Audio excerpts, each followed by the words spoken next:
തനുവിനെ റൂമിലേക്ക് കൊണ്ടുവന്നതാണ്. അവളെ സ്ട്രക്ചറിൽ നിന്നും മെല്ലെ താങ്ങി ബെഡിലേക്ക് കിടത്തി ആര്യ. നീ നമ്മുടെ കുഞ്ഞിനെ കണ്ടോ? തനു ക്ഷീണിച്ച സ്വരത്തോടെ ആര്യയെ നോക്കി ചോദിച്ചു. അവൻ അവളുടെ മാക്സി നേരെയാക്കി പുതപ്പിച്ചു കൊടുക്കുകയാണ്. കണ്ടു, അവൻ പറഞ്ഞുകൊണ്ട് അവളുടെ അടുത്ത് കിടക്കുന്ന കുഞ്ഞിനെ നോക്കി അവളുടെ തലയിൽ തലോടി കൊടുത്തു. നിനക്ക് വെള്ളം വേണോ? അവളുടെ വരണ്ടു ഉണങ്ങിയ ചുണ്ടിലേക്ക് നോക്കിക്കൊണ്ട് അവൻ ചോദിച്ചു. അവൾ മൂളിയതും ജയ കഞ്ഞിവെള്ളം നേർത്ത ചൂടിൽ ഗ്ലാസ്സിലാക്കി ആര്യക്കു നീട്ടി. അവൻ ശ്രദ്ധയോടെ അവൾക്കു നൽകി. ജയ രവിയെ ഒന്ന് നോക്കി. കാര്യം മനസ്സിലായപ്പോൾ അവിടെ നിന്നും എല്ലാവരും പുറത്തേക്കിറങ്ങി ഡോർ ചാരി. ആര്യ അവളുടെ കട്ടിലിൽ വന്നിരുന്നു. അവളുടെ കൈയെടുത്ത് ചുണ്ടിൽ വെച്ചു. നമ്മുടെ മോൻ നിന്നെ പോലെ തന്നെയാണ് അല്ലേ? കണ്ടോ, അവൻ്റെ കവിളിലെ ചെറിയ കുഴി എൻ്റെ ആര്യയെ പോലെ തന്നെയാണ്. ആ മുടിയും എല്ലാം. അവൾ ആവേശത്തോടെ ക്ഷീണിച്ച സ്വരത്തിൽ പറയുകയാണ്. ആര്യ അവളുടെ സന്തോഷം നോക്കി കാണുകയാണ്. എന്തേ നീയൊന്നും മിണ്ടാത്ത ആര്യ? നിനക്ക് സന്തോഷമില്ലേ? എൻ്റെ പൊന്നോ, സന്തോഷമില്ലാഞ്ഞിട്ടല്ല, എൻ്റെ മോൾ എത്ര വേദന സഹിച്ചു എന്ന് ഓർത്തിട്ടാണ്. കുഞ്ഞിൻ്റെ മുഖം കാണുമ്പോൾ എനിക്ക് അതുകൂടി ഓർമ്മ വരികയാണ്. അയ്യോ ആര്യ, അതുമൊക്കെ ഞാൻ മറന്നില്ലേ എൻ്റെ കുഞ്ഞിൻ്റെ മുഖം കണ്ടപ്പോഴേ. എല്ലാ അമ്മമാരും അങ്ങനെ തന്നെയാണ് ആര്യ.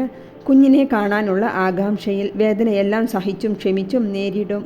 കുഞ്ഞിനെ കണ്ടാലോ പിന്നെ ആ വേദന ഓർക്കില്ല ആര്യ. അവനൊരു പുഞ്ചിരിയോടെ അവളുടെ ചുണ്ടിലായി ഒന്ന് മുത്തി. 3 ദിവസത്തെ ഹോസ്പിറ്റൽ വാസവും കഴിഞ്ഞ് തനുവിനെ അവളുടെ വീട്ടിലേക്ക് കൊണ്ടുവന്നതാണ്. ഇനി പ്രസവ ശുശ്രൂഷയുടെ കാലഘട്ടമാണെന്ന് ആര്യക്കറിയാം. അത് സ്വന്തം അമ്മ ചെയ്യുന്നതിലും അത്രയും ആകില്ല വേറെ ആര് ചെയ്താലും. അതുകൊണ്ട് തന്നെ ആര്യ കുഞ്ഞിൻ്റെ 28 കഴിഞ്ഞിട്ട് പുതിയ വീട്ടിലേക്ക് കൊണ്ടുപോകാനാണ് തീരുമാനിച്ചിട്ടുള്ളത്. അതുവരെ തനുവും സർപ്രൈസാണ്. അവർക്ക് സ്വന്തമായി വീട് ഉണ്ടെന്ന കാര്യം. ആര്യ ഓഫീസിൽ പോക്ക് തുടങ്ങിയിട്ടുണ്ട്. അന്ന് ആര്യ ഫോൺ എടുക്കാത്തത് കാരണം ആരതി പിന്നെ അവന് വിളിച്ചിട്ടില്ല. തൻവിയെ വിളിച്ച് വിവരങ്ങൾ അറിയാറാണ് പതിവ്. അവൾ ഗർഭിണിയായതും പ്രസവിച്ചതുമെല്ലാം തനു ആരതിയെ അറിയിച്ചിരുന്നു. അവളെ ആര്യ അറിയാതെ വന്ന് കാണാറുമുണ്ട്. അശ്വിനിയുടെ വീട്ടിൽ താമസം തുടങ്ങിയ ശേഷം ചന്ദ്രനും സാവിത്രിയും മനമടുത്ത മട്ടാണ്. അതുകൊണ്ട് തന്നെ ആര്യയുടെയും തൻവിയുടെയും വിവരമൊന്നും ആരതിയോട് ചോദിക്കാറുമില്ല, അവളായിട്ട് പറയാറുമില്ല. ഒരു ദിവസം ആര്യ ഓഫീസിലിരിക്കുമ്പോഴാണ് ആര്യയുടെ ഫോൺ ആര്യക്ക് വരുന്നത്. ആദ്യം ഫോൺ എടുക്കാൻ അവനൊന്ന് മടിച്ചു. പിന്നെ ഫോൺ എടുത്ത് സംസാരിച്ചു. ആര്യയിൽ നിന്നും വിവരങ്ങൾ അറിഞ്ഞതും ആര്യ ഞെട്ടിപ്പോയി. വേഗം ഇസ്ഹാക്കിനോട് വിവരം പറഞ്ഞ് ഹോസ്പിറ്റലിലേക്ക് തിരിച്ചു. ആര്യയെ കണ്ടതും സാവിത്രി ഓടി വന്ന് കെട്ടിപ്പിടിച്ചു. അവൻ അവരെ ചേർത്ത് പിടിച്ച് കസേരയിലേക്ക് ഇരുത്തി. എന്താ ചേച്ചി, അച്ഛൻ എന്താ ഉണ്ടായത്? അച്ഛന് വല്ലാത്ത ചുമ കൂടി ശ്വാസം കിട്ടാതെ ആയി. ഇവിടെ കൊണ്ടുവന്നത് ഇന്നലെ രാത്രി മുഴുവൻ ICUവിലായിരുന്നു. ഇപ്പോൾ റൂമിലേക്ക് മാറ്റിയിട്ടുണ്ട്. വാ. ആരതി അവനെയും കൂട്ടി ചന്ദ്രൻ്റെ അടുത്തേക്ക് പോയി. ആര്യയെ കണ്ടതും ചന്ദ്രൻ്റെ കണ്ണുകൾ നിറഞ്ഞു. ആര്യ വെപ്രാളത്തോടെ അയാളുടെ അടുത്തേക്ക് ചെന്നു. ഈ അവസ്ഥയിൽ സങ്കടപ്പെടാതെ, ഞാനുണ്ട് എൻ്റെ അച്ഛനും അമ്മയ്ക്കും. ഒന്നും ചിന്തിച്ച് വിഷമിക്കാതെ, ആര്യ അച്ഛൻ്റെ തലയിൽ തലോടിക്കൊണ്ട് പറഞ്ഞു. ആര്യ വിവരമറിഞ്ഞ് ഹോസ്പിറ്റലിലെത്തിയപ്പോൾ സുരേഷിനെ കണ്ടിരുന്നു. അവനാണ് അച്ഛൻ്റെയും അമ്മയുടെയും അർജുൻ്റെയും ഇപ്പോഴത്തെ അവസ്ഥയെപ്പറ്റി പറഞ്ഞത്. എല്ലാം അറിഞ്ഞുകൊണ്ടാണ് അവൻ അച്ഛൻ്റെ അടുത്തെത്തിയത്. അർജുൻ ജയിൽ യൂണിഫോമിൽ മറ്റ് തടവുപുള്ളികളുടെ കൂടെ വലിയൊരു സെല്ലിൽ കിടക്കുകയാണ്. ഇത്രയും ദിവസം കൊണ്ട് അവൻ ചെയ്തു പോയ തെറ്റെല്ലാം ഓർക്കുന്നുണ്ടായിരുന്നു. അവൻ നന്നായി ക്ഷീണിച്ച് ആ പഴയ കോലമെല്ലാം പോയി മെലിഞ്ഞുണങ്ങി കണ്ണും തടം കറുത്ത് വല്ലാത്ത പോലെ ആയിട്ടുണ്ട്. ഒരാഴ്ച ചന്ദ്രൻ ഹോസ്പിറ്റലിൽ അഡ്മിറ്റായി. ആര്യയാണ് എല്ലാ ചിലവും നടത്തിയത്. ഡിസ്ചാർജ് ചെയ്ത് ആര്യ അച്ഛനെയും അമ്മയെയും അവരുടെ പഴയ വീട്ടിലേക്ക് കൊണ്ടുവന്നു. വീട്ടിലേക്കുള്ള വഴി സാവിത്രിയും ചന്ദ്രനും നോക്കിക്കൊണ്ടിരിക്കുകയാണ്. അവരുടെ വീടിൻ്റെ മുന്നിലെത്തിയതും അവർ ആശ്ചര്യപ്പെട്ടുപോയി. അത്രയും മാറ്റമുണ്ടായിരുന്നു ആ വീടിന്. മോനെ, ചന്ദ്രൻ വിളിച്ചുപോയി. അച്ഛാ, ഞാൻ വാങ്ങിയതാണിത്. അവർ തരുമ്പോൾ ഈ രീതിയിൽ മാറ്റിയെടുത്തിരുന്നു. വാങ്ങാൻ വരുന്ന വീട് നമ്മുടേതാണെന്ന് അറിഞ്ഞതും പിന്നെ ഞാൻ വിട്ടുകളഞ്ഞില്ല. അവർ ചോദിച്ച പണം നൽകി വാങ്ങിച്ചു. എൻ്റെ അച്ഛൻ്റെ വിയർപ്പാണ് ഈ വീട്. ദൈവമാണ് അത് നമുക്ക് തിരിച്ചു തന്നത്. ഇനി ഇവിടെ നിന്നും എൻ്റെ അച്ഛനെയും അമ്മയെയും ആരും ഇറക്കി വിടില്ല.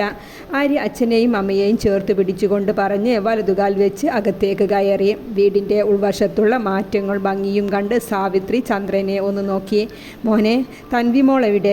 ചന്ദ്രൻ ചുറ്റും നോക്കിക്കൊണ്ട് ചോദിച്ചു. അച്ഛാ, തൻവി മാത്രമല്ല, ഈ വീട്ടിലേക്ക് ഒരു പുതിയ അതിഥി കൂടിയുണ്ട്. ഞങ്ങളുടെ മകൻ ആര്യദേവ്. 2 ദിവസം കഴിഞ്ഞാൽ കുഞ്ഞിൻ്റെ 28 മോനെ. സാവിത്രി വിശ്വസിക്കാനാകാതെ ആര്യയുടെ അടുത്തേക്ക് വന്നു. ഞങ്ങൾക്കൊരു കൊച്ചുമോൻ ഉണ്ടായിരുന്നോ? എന്തൊരു മഹാപാപികളാണ് ഞങ്ങൾ, ഇത്രയും ദിവസമായിട്ടൊന്ന് കാണാതെ. അമ്മ ഇനി സങ്കടപ്പെടാതെ, ഇനിയുള്ള കാലം നമുക്ക് ഒരുമയിൽ ജീവിക്കാം. മോനെ, എനിക്ക് തൻവി മോളെ കാണണം. ഞാൻ ചെയ്ത തെറ്റിനെല്ലാം മാപ്പ് ചോദിക്കണം. അമ്മ, അതിൻ്റെ ഒന്നും ആവശ്യമില്ല. അവൾ തന്നെ എല്ലാം ക്ഷമിച്ചതാണ്. ഞാനാണ് വാശി കാണിച്ചത്. ഗർഭമുണ്ടെന്നറിഞ്ഞപ്പോൾ അന്നേ അമ്മയെയും അച്ഛനെയും കാണാൻ പോകാൻ അവൾ പറഞ്ഞതാണ്. എനിക്കായിരുന്നു മുടക്കം. ഏതായാലും അമ്മയും അച്ഛനും റെസ്റ്റ് എടുക്കൂ. ഞാൻ ഒന്ന് അവിടെ വരെ പോകട്ടെ, വിവരമെല്ലാം അറിയിക്കണം. ആര്യ സന്തോഷത്തോടെ പുറത്തേക്ക് പോയി. സാവിത്രി ചന്ദ്രനെ ഒന്ന് നോക്കി. അയാൾ ഈറനണിഞ്ഞ കണ്ണുകൾ തുടച്ച് അവളെ ഒന്ന് നോക്കി അയാളുടെ സ്വന്തം റൂമിലേക്ക് പോയി. തനു കുളി കഴിഞ്ഞ് കുഞ്ഞിനെ പാല് കൊടുത്ത് കസേരയിൽ ഇരിക്കുകയാണ്. ആര്യ മെല്ലെ ഡോർ തുറന്ന് അകത്തേക്ക് കയറി. അവൻ്റെ പെർഫ്യൂമിൻ്റെ സ്മെൽ വന്നതും തനു പുഞ്ചിരിയോടെ അവനെ നോക്കി. അവൻ അവളുടെ നെറ്റിയിലൊന്ന് ചുംബിച്ചു.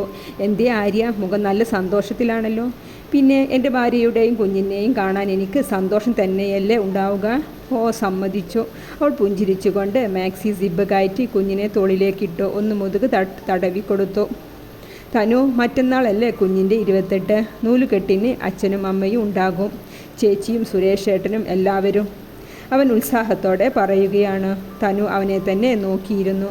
സത്യമാണ് പെണ്ണേ, അച്ഛന് സുഖമില്ലാതെ ഒരാഴ്ച ഹോസ്പിറ്റലായിരുന്നു. ഇന്ന് ഡിസ്ചാർജ് ആക്കി. അയ്യോ, എന്നിട്ട് അച്ഛന് എന്താ ഉണ്ടായേ? നീ പേടിക്കാതെ തനു, ഹേർട്ട് ഓപ്പറേഷൻ കഴിഞ്ഞതല്ലേ, അതിൻ്റെ അസ്വസ്ഥതയാണ്. ആര്യക്ക് കൂടുതൽ വിവരിക്കാൻ തോന്നിയില്ല. അവളും പൂർണ്ണമായി ഓക്കെ ആയിട്ടില്ലല്ലോ. ഇപ്പോൾ ഒന്നും അറിയിക്കണ്ട എന്ന് തോന്നി അവൻക്ക് അർജുനെ ചുറ്റിപ്പറ്റിയുള്ള കാര്യങ്ങൾ. അവരെന്തേ വരാഞ്ഞേ ആര്യ കുഞ്ഞിനെ കാണാൻ? തനു സങ്കടത്തോടെ ചോദിച്ചു. അച്ഛൻ ഒരാഴ്ച പൂർണ്ണ റെസ്റ്റ് പറഞ്ഞിട്ടുണ്ട്. നൂലുകെട്ടിന് മെല്ലെ കൊണ്ടുവരണം. ഇപ്പോൾ ഹോസ്പിറ്റലിൽ നിന്ന് വന്നതേ ഉള്ളൂ, അതാണ് ഞാൻ കൊണ്ടുവരാഞ്ഞത്. കുഞ്ഞിനെ നീ ഇങ്ങനെ പകൽ ഉറക്കല്ലേ തനു, നിന്നെ രാത്രി ഉറങ്ങാൻ സമ്മതിക്കില്ല. അയ്യോ എൻ്റെ ആര്യ, ഈ പ്രായം കുഞ്ഞുങ്ങൾ അധിക സമയം ഉറക്കം തന്നെയാകും. ഉറങ്ങിയാലേ അവർ വളർച്ചയുണ്ടാകൂ. ഓ, അങ്ങനെയാണോ? അവൾ തലയാട്ടി കാണിച്ചു. ആര്യ കുഞ്ഞിനെ മെല്ലെയെടുത്ത് ബേബി ബെഡിലേക്ക് കിടത്തി. ഇന്നാണ് കുഞ്ഞിൻ്റെ നൂലുകെട്ട്. തരുണിയും താരയും കൂടി തനുവിനെ ഒരുക്കിയിറക്കി. ക്രീം കളർ ഗോൾഡൻ വർക്ക് വരുന്ന സെറ്റ് സാരിയും അതേ കളറിൽ ഷർട്ടും ഗോൾഡൻ കരയുള്ള മുണ്ടും ഉടുത്ത് ആര്യയും നിലവിളക്കിൻ്റെ മുന്നിലിരുന്ന് കുഞ്ഞിനെ നൂലുകെട്ടി. ചെവിയിൽ ആര്യദേവ് എന്ന് പേരിട്ട് വിളിച്ചു. ചന്ദ്രനും സാവിത്രിയും നിറകണ്ണുകളോടെ നോക്കി നിന്നു. പിന്നെ എല്ലാവരും കുഞ്ഞിന് സ്വർണം കെട്ടി. ആര്യ കുഞ്ഞിന് എല്ലാ ഭാഗത്തേക്കുമുള്ള സ്വർണം സാവിത്രിയെ ഏൽപ്പിച്ചിരുന്നു. ആരതി ഒരു ചെയിൻ ഇട്ടു. നല്ല ഭംഗിയിൽ തന്നെ പരിപാടികൾ കഴിഞ്ഞു. നല്ലൊരു മുഹൂർത്തം നോക്കി തനുവിനെയും കുഞ്ഞിനെയും ആര്യ വാങ്ങിയ ചന്ദ്രൻ്റെ വീട്ടിലേക്ക് സാവിത്രിയെ കൈപിടിച്ചു കയറ്റി.